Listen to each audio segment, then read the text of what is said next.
Late game. Kami ang bahala sa amin ng late game. Oo. So, laban na to ni Job at laban din to ni Oheb. Pero syempre, depende pa rin yan kung paano ang magiging suporta ng kanilang mga kakampi ni Chakno and even Perks. Ukir at saka ni Haji, ni Antonio, tsaka ni MP The King.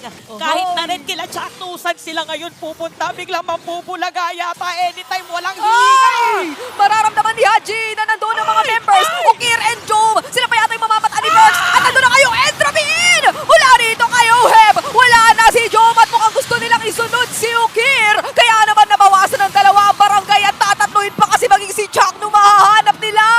Okay, so habang nangyayari yun, pinorse na lang ng Omega is kumuha ng Lord. Pero tatlong players na nakuha dito ng Blacklist. Take note, 40 seconds, 35 seconds bago mabuhay ang nauuna. Kinagandahan para sa Omega, buhay pa naman yung Torre nila sa gitna. Pero pwede yata makakuha kahit isang